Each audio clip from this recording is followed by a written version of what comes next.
Mila Entertainment TV. Today is the 23rd of December 2022. Remember, guys, to like, share, comment, and follow us everywhere. Instagram, Prince Mila Entertainment. Our Facebook group, Prince Mila Entertainment. Our Facebook page is Prince Mila Entertainment. We're also available on Twitter at P Mila ENT, and also on Sai. Yes, our podcast is a Prince Mila podcast. So, civil society and opposition political parties yesterday decried Zimbabwe's highly polarized society, which they say have rendered Unity Day irrelevant. Zimbabwe yesterday celebrated the 35th anniversary of the Unity Accord signed in 1987 by the late former President Robert Mugabe, ZANU-PF, and the late Vice President Joshua Nkomo, PF-ZAPU, which ended disturbances in the Matabeleland and Midlands provinces in the 1980s.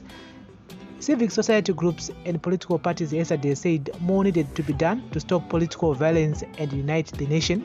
They blasted government for failing to acknowledge post-independence atrocities such as Kukuraundi and the election-related killings.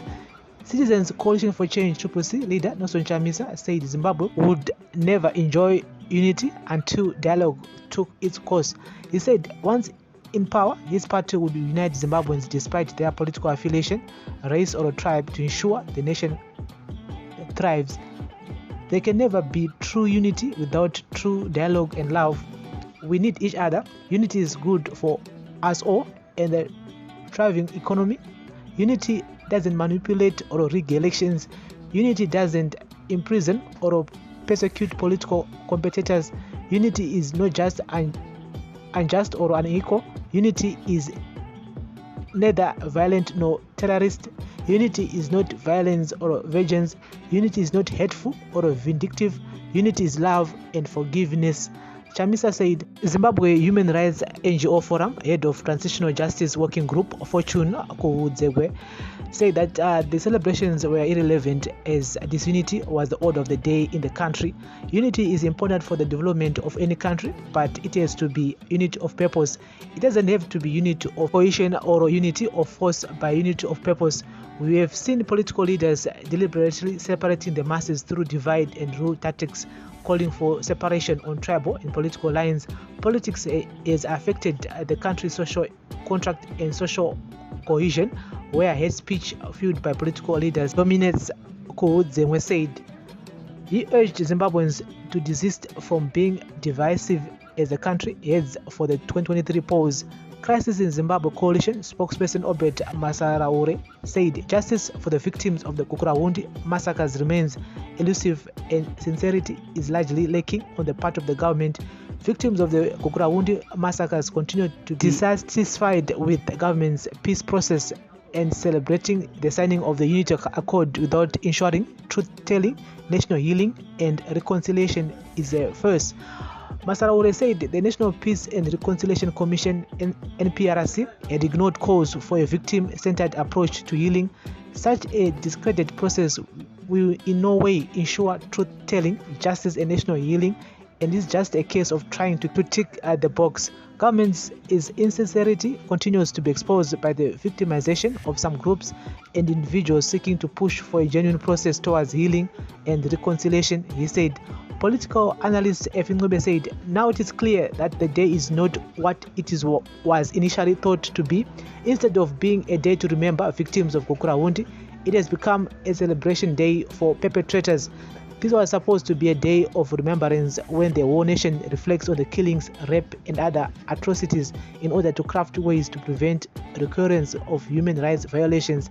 He said the starting point for national unity was truth-telling and healing of the victims, as well as guaranteeing equal rights for all. ZANU-PF Director of Information Tafaso Mugwadi dismissed assertions that ZANU-PF was contributing to the divisions in Zimbabwe. How does a sober person believe that, or at least come to that opinion? What is there to gain politically for such retrogressive groups to suggest there should be disunity?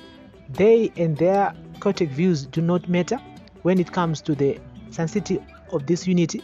It's a shared legacy of well-meaning Zimbabweans, Mugwadi said. In a statement, Parliament of Zimbabwe called for peaceful polls next year. Unity Day is a timely reminder of our strength in unity and that we can only build brick by brick, stone by stone, if we are a united force.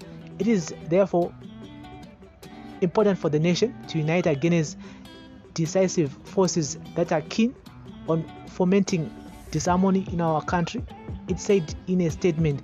And so guys, that's the latest here. There's no unity without a true dialogue. This is what Chamisa have said, which is 100% true. And the failure of NPRC, which is National Peace and Reconciliation Commission, to really solve the Kukurawundi issue, or to bring all the parties involved by Kukurawundi, for the last 4 years, 5 years, I mean, it's a shame for them, because my commissioners are on October every month. It will be interesting to hear the president Mnangagwa kuti mna 2023 vachanga vachitaura vachiti nezvenyaya yekukurawundi, because ndo nyaya ichiri pending, inyaya yekutoti taiti pamwe zvimwe zvava president the second republic, they will try by all means to bring all parties together and to even discuss this, and because inyaya yekutoti ichiri kungotenderera, ichiri ngoripo patable. And so this is a daily news, breaking news, everyday news on Prince Miller Entertainment TV. Remember guys to like, share, comment and follow.